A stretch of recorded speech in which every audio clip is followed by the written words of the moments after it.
Assalamualaikum warahmatullahi wabarakatuh. Alhamdulillah wa ni'matillah. La haula wa la quwata illa billah. Amma ba'du. Puji serta syukur kehadirat Ilahi Rabbi yang telah mana pada hari ini kita masih diberi nikmat oleh Allah Subhanahu wa taala sehingga dapat berjumpa di media pembelajaran pada saat pandemik sekarang ini. Selawat tidak lupa terlimpah curahkan ke baginda kita Habibana Muhammad Sallallahu Alaihi Wasallam. Anak-anakku sekalian yang berbahagia, sebelum pembelajaran akan kita mulai, alangkah terlebih dahulu saya selaku guru bidang studi fikih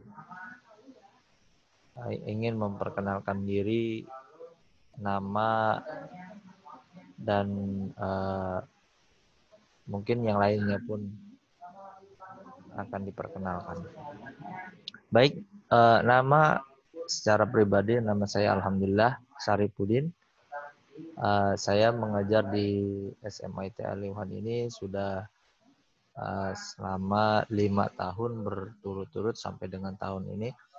Namun di tahun ini saya hanya mengajar pelajaran yang baru.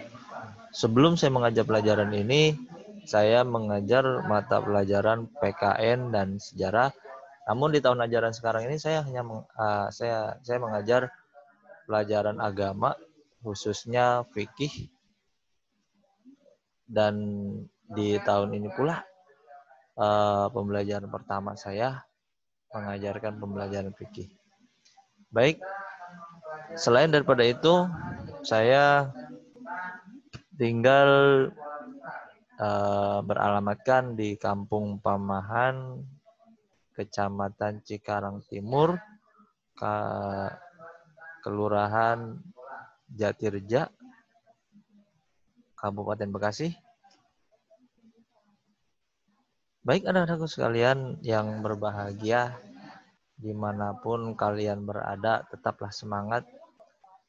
Karena di tahun ajaran baru ini adalah tahun pelajaran yang baru melalui sistem pembelajaran melalui sistem online. Baik, kita mulai dengan mengucapkan Bismillahirrahmanirrahim. Kita buka buku fikih yang kita pakai di sini, modul Tarbiyah Fikih untuk Madrasah Aliyah. Kenapa kita pakai modul ini? Karena kita berbasiskan agama Islam, namun kita tidak jauh daripada hal-hal yang berkaitan dengan agama. Semuanya tetap sama. Selanjutnya kita buka bukunya. Ya, ini bab pertama tentang fikih Islam. Ya, kita buka tentang fikih Islam. Di sini ada beberapa konsep, ada beberapa materi. Materi yang pertama di bab yang pertama di halaman 3, di mana yang pertama adalah konsep fikih dalam Islam. Kata fikih adalah bentuk dari kata fikhun yang secara bahasa yang berarti fahmu amikun, yaitu pemahaman yang mendalam, yang menghendaki pengarahan potensi akal. Ilmu fikih merupakan salah satu bidang keilmuan. Maaf, ini nggak begitu jelas ya. Keilmuan dalam syariah Islam yang secara khusus membahas persoalan hukum atau aturan yang berkaitan dengan berbagai aspek. Itu adalah fikih di dalam kehidupan manusia, baik menyangkut individu atau perorangan, masyarakat, maupun hubungan manusia dengan penciptanya. Adapun definisi fikih secara istilah mengalami perkembangan masa ke masa, sehingga tidak pernah bisa kita temukan satu definisi yang tunggal.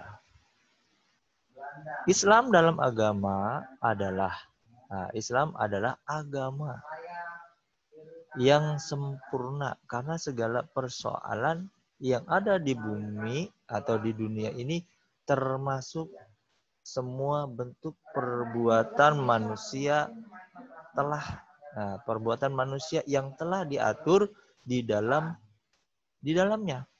Agama Islam diturunkan oleh Allah Subhanahu wa taala untuk dijadikan pedoman hidup bagi manusia yang berkaitan hubungannya dengan Allah, yaitu hablum minanas, maupun hubungan manusia dengan manusia, yaitu hablum minanas. Tadi hablum minallah. Ya, kalau ke manusia hablum minanas. Ya. Hal ini karena tugas manusia di dunia ini tidak lain adalah hanya beribadah kepada Allah. Meskipun itu merupakan tugas manusia, tetapi pelaksanaan ibadah sejatinya bukanlah untuk Allah. Karena Allah tidak memerlukan apapun dari manusia. Allah Maha Kaya dan Maha segala-galanya. Ibadah pada dasarnya adalah kebutuhan dan keutamaan manusia itu sendiri. Adapun konsep fikih dalam Islam, apa perbedaan fikih dengan syariah? Untuk lebih jelasnya, mari kita ikuti pembahasan berikutnya. Pada setiap masa, para ahli merumuskan pengertian sendiri, seperti Abu Hanifah yang mengemukakan bahwa fikih adalah pengetahuan manusia tentang hak dan kewajibannya. Dengan demikian, fikih bisa dikatakan sebagai ilmu yang meliputi seluruh aspek kehidupan manusia dalam berislam, yang bisa masuk pada wilayah akidah, syariah, ibadah, dan akhlak.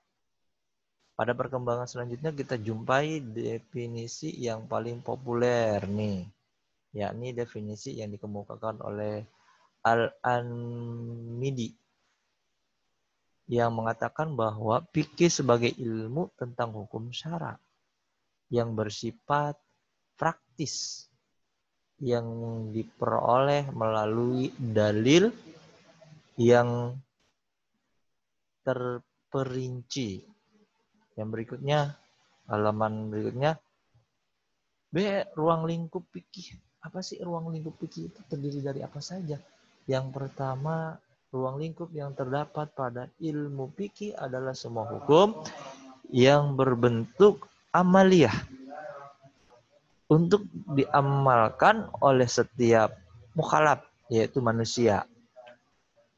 Hukum yang diatur dalam fikih Islam itu tersendiri, dan hukum wajib, sunnah, mubah, makruh, dan haram. Di samping itu ada pula dalam bentuk yang lain seperti sah, batal, benar, salah, dan sebagainya. Objek pembicaraan ilmu fikih adalah hukum yang bertalian dengan perbuatan orang-orang mukhalaf, yakni yang telah akil baligh dan mempunyai hak dan kewajiban. Baik, yang bagian berikutnya yaitu C, perbedaan fikih dengan syariah. Apa sih perbedaan fikih dan syariah? Secara maknologis, kata syariah berarti sumber air. Berarti fikih itu sumber dari segala sumber hukum Islam yang digunakan untuk minum, namun dalam perkembangannya kata ini lebih sering digunakan untuk jalan yang lurus, yakni agama yang benar. Pengalian ini mengerti karena sumber air merupakan kebutuhan pokok, namun untuk memelihara kehidupannya, sedangkan agama yang benar juga merupakan kebutuhan pokok manusia yang akan membawa pada keselamatan, kebaikan hidup di dunia dan akhirat. Itu adalah secara etimologi. Adapun tujuan, nah di sini kalau kita lihat di bawahnya ada tujuan syariah secara khusus. Nah, sebelum kita ke situ, kita lihat di sini juga ada nih yang tadi itu lanjutan yang tadi di sini arti syariah.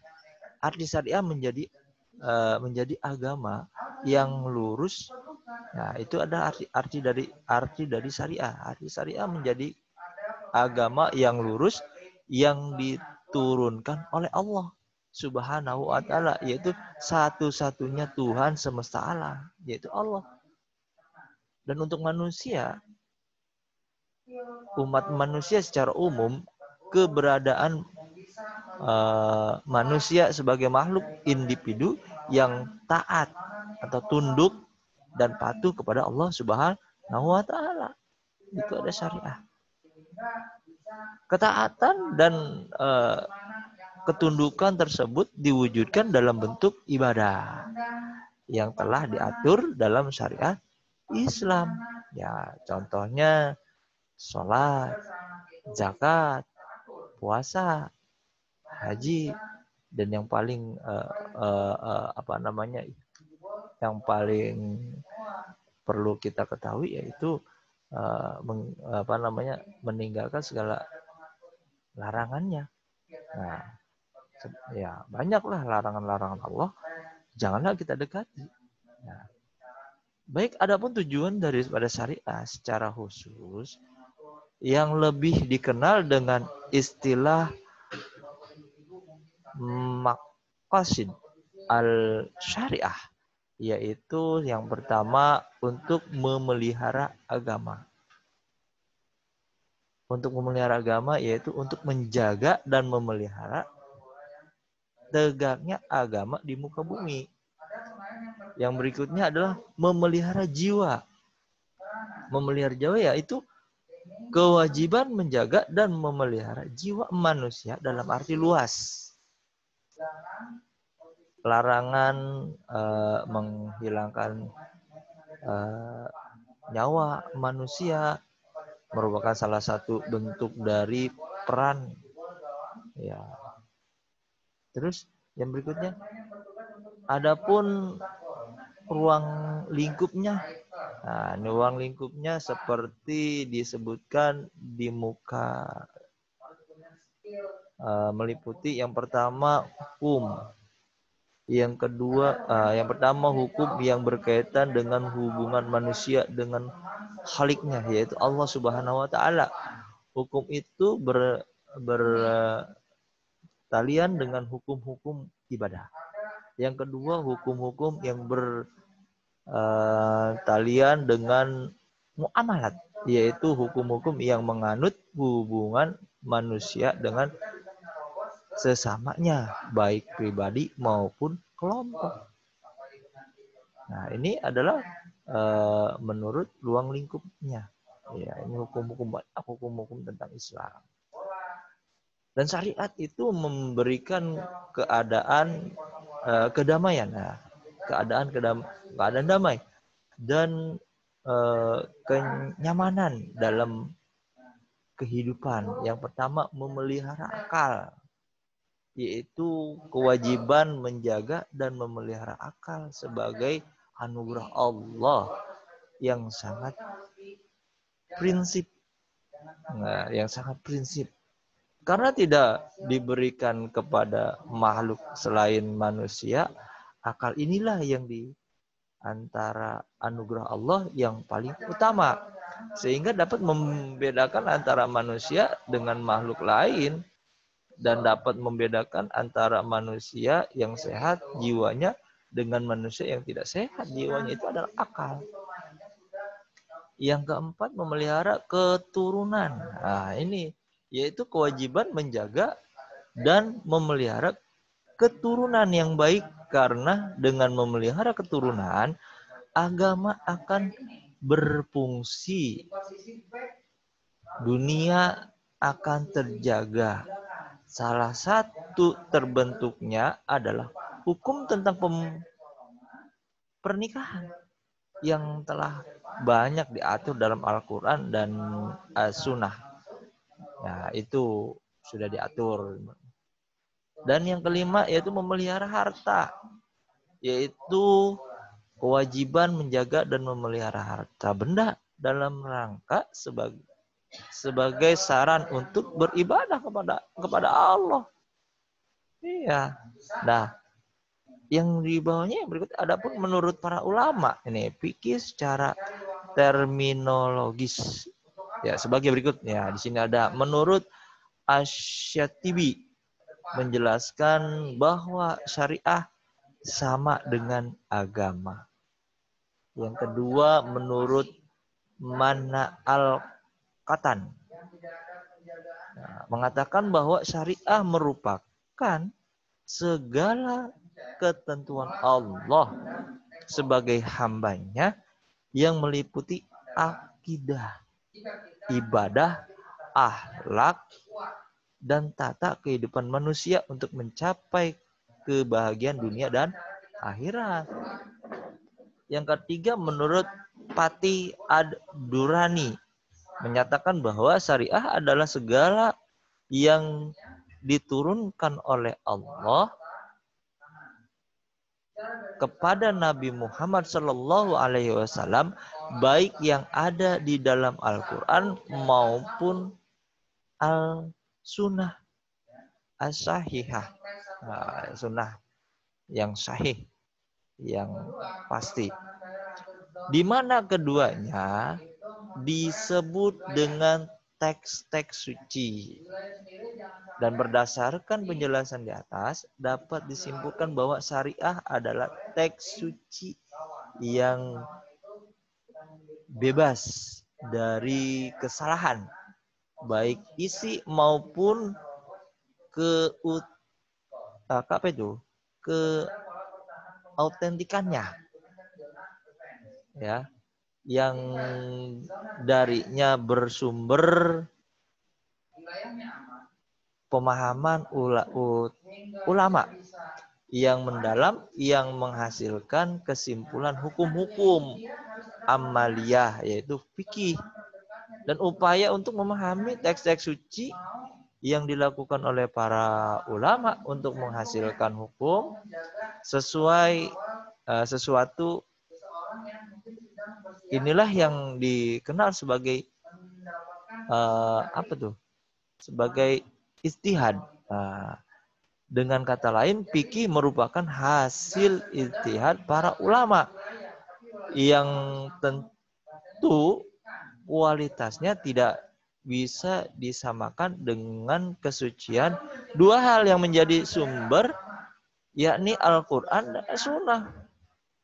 Oleh karena itu tidak salah jika ada penjelasannya Patih Ad-Durani mengatakan bahwa syariah selamanya bersifat benar, sedangkan fikih karena merupakan hasil pemikiran manusia memungkinkan untuk benar ataupun salah.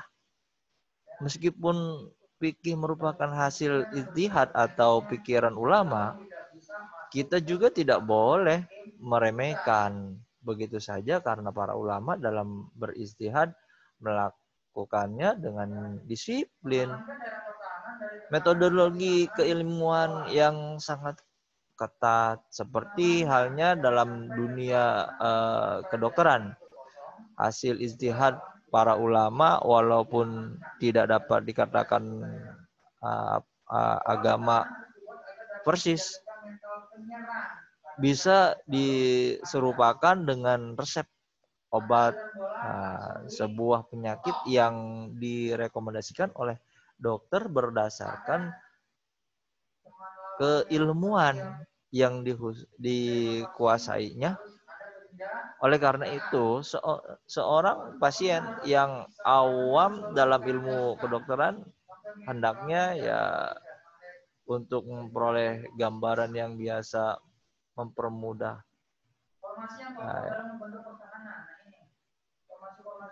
ya. Hendaknya ya kita lihat di sini ada kolam, ada syariah, ada fikih. Nah, di sini tuh ada kolam yang pertama menurut syariah bersumber dari Al-Quran dan hadis serta kesimpulan-kesimpulan yang diambil dari keduanya. Terus menurut fikihnya sumber dari para ulama. Al-Fiqih tetap merujuk pada Al-Quran dan hadis. Hukum bersifat qat, yaitu pasti. Hukum bersifat zani, yaitu dugaan. Jadi menurut fikihnya. Kalau menurut syariahnya, hukum syariah hanya satu, yaitu universal. Tetapi harus ditaati oleh semua manusia, semua umat Islam. Menurut fikihnya berbagai ragam cara pelaksanaannya. Itu jauh berbeda, hampir sama.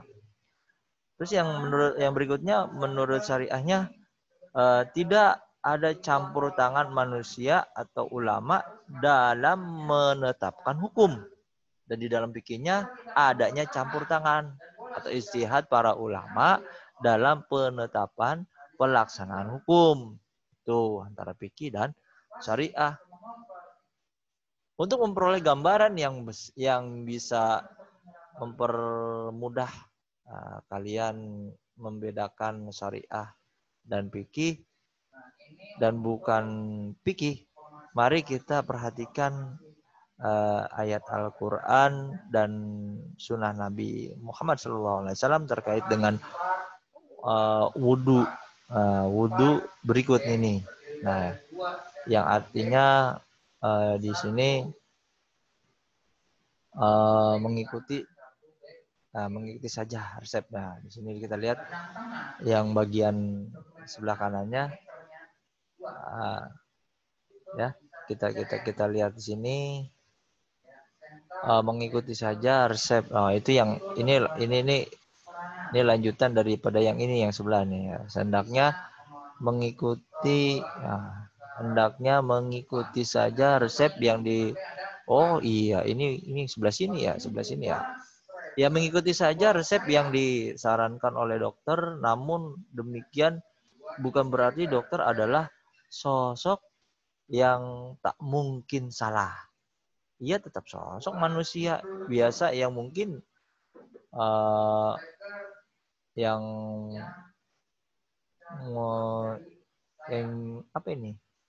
mungkin juga melakukan kesalahan. Nah, bagi pasien yang gejala penyakitnya tidak mengalami perubahan untuk sembuh, bisa mencari pengobatan baru ke dokter lain yang lebih ahli, yaitu dari dokter umum kepada spesialis misalnya, sehingga tertangani dengan tepat, bukan mengobati dirinya sendiri tanpa mengetahui yang memadai dan tanpa pengetahuan yang memadai. Sementara itu bagi dokter lain yang memiliki kemampuan dan kewenangan untuk mengecek apakah yang dilakukan oleh seorang dokter merupakan kesalahan atau malpraktek atau tidak, bisa melakukan penelitian untuk membuat kesimpulan dan menyatakan kebenaran atau kesalahan suatu tindakan seseorang dokter. Setidaknya sedikit berbeda dari kasus kedokteran. Dasar berpijak fikih ini dasar berpijak fikih adalah Al-Qur'an dan As-Sunnah. Dengan demikian setiap fatwa fikih yang dilakukan oleh ulama bisa dipertanyakan atau ditelusuri dasar berpijaknya dalam Al-Qur'an dan As-Sunnah. Karena ketika sebuah fatwa fikih yang dilakukan atau ditemukan dasar pemikirannya berpijaknya dalam kedua sumber tersebut, tentunya dengan metodologi keilmian fikih, keilmuan fikih yang benar dan bisa dipertanggungjawabkan, maka umat pun akan tenang melakukan fatwa tersebut sebagai sesuatu yang benar secara syar'i. Untuk mengetahui dasar berpijak sebuah fatwa, inilah yang justru disarankan dalam Islam, yang lebih dikenal dengan ittiba, bukan mengikutinya secara membabi buta di sini atau taklid, sehingga letak perbedaan antara syariah dan fikih adalah ya ini sebagai berikut. Ini ada di sini tuh. Ya, ada fikih, ada syariah. Ini sih antara fikih dengan syariah tidak jauh berbeda. Terus di sini ada ada ayat Al-Qur'an yang berkaitan dengan fikih dan Al-Qur'an ini ada syariahnya, syariah dan fikih ada kaitannya, semuanya juga berkaitan. Baik, yang selanjutnya kita lihat lagi halaman sini yang dari ayat Al-Qur'an tadi yang artinya di sini, wahai orang-orang yang berminat,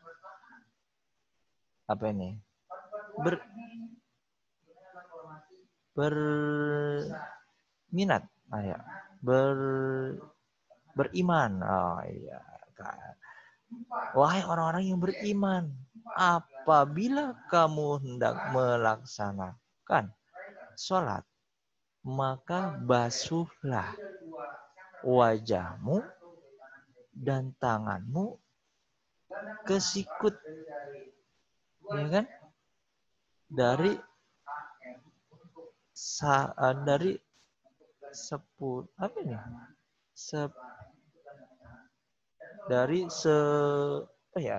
nggak jelas ini ya.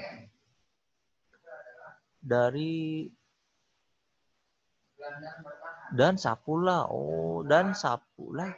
kepalamu dan atau basuh kedua kakimu sampai kedua mata kaki. Nah, ini jelas, udah jelas ini syariatnya, fikihnya ya itu tadi prakteknya. Iya, prakteknya di dalam berwudu, membersihkan. Nah, di sini ada lagi tuh di bawahnya ada hadis Nabi Muhammad di sini yang artinya di sini dari Umar bin Khattab di atas mimbar berkata, saya mendengar Rasulullah bersabda, semua perbuatan tergantung nilainya dan balasan. Nah, dalam kurung balasan. Bagi tiap-tiap orang tergantung apa yang diniatkan. Barang siapa niat hijrahnya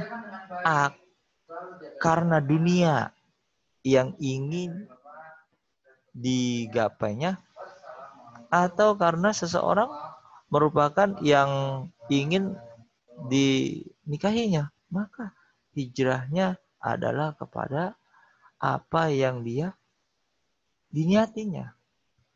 Hadis riwayat Bukhari. Nah, baik, di sini kita masuk belum? Kita masuk ke ibadah. Nah, di sini nih.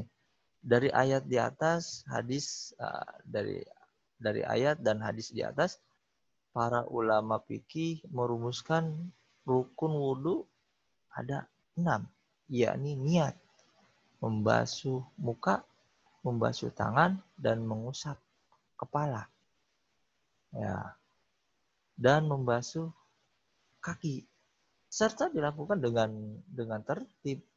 Niat dilakukan ketika memulai sebuah perbuatan, atau dalam hal ini wudhu. Diperbolehkan dari hadis, ya kan, diperoleh dari hadis. Sedangkan setelah itu dari membasuh muka sampai dengan kaki diperoleh dari Al-Quran. Sementara itu tertib diperbolehkan dari kaidah ushul fikih bahwa huruf waw pada huruf Al-Maidah di atas menunjukkan urutan. Ketika terjadi perbedaan antara ulama fikih, apakah niat itu dilafalkan ataukah cukup dalam hati, maka perbedaan pemahaman ini masih bisa ditoleransi. Artinya tidak sampai menghilangkan keabsahan wudhu yang dilakukan seseorang, dan masih bisa dikategorikan memiliki dasar berpijak dari Al-Quran maupun Sunnah Nabi Muhammad SAW.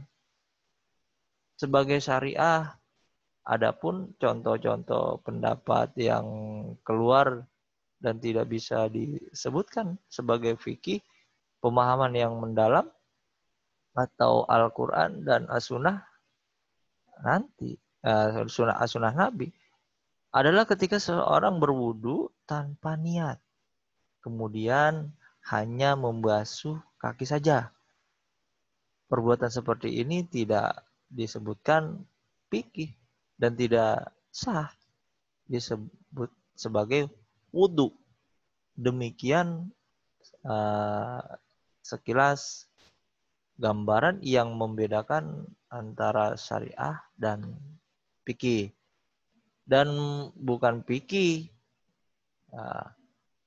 kajian yang lebih mendalam bisa kita lakukan sambil belajar sebelumnya di pesantren ataupun di tempat yang lain.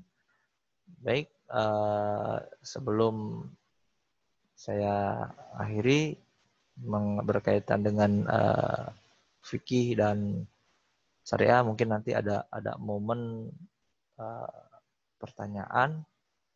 Kalau seandainya ada momen pertanyaan, ya kita bisa lakukan dalam pertemuan tatap muka langsung, insya Allah nanti. Mudah-mudahan pandemik yang terjadi pada negara di dunia bisa berakhir dengan cepat. Tidak asik, tidak enak pembelajaran kalau tidak ada tanya jawab. Ya, mungkin kita lanjut pertemuan yang akan datang, di mana nanti jangan lupa saya akan memberikan sedikit evaluasi di dalam penyampaian saya. Tolong diperhatikan melalui forum classroom. Nanti akan ada pertanyaan dari saya atau evaluasi sedikit mengenai tentang pembelajaran fikih yang pertama di tahun ajaran 2020-2021. Tetap semangat, pesan saya sebagai guru bidang studi fikih hanya bisa menyampaikan mohon maaf apabila ada kekurangan. Kelebihan adanya pada Allah dan kekurangan mungkin adanya pada diri saya. Akhirul kalam, billahi taufiq wal hidayah. Wassalamualaikum warahmatullahi wabarakatuh.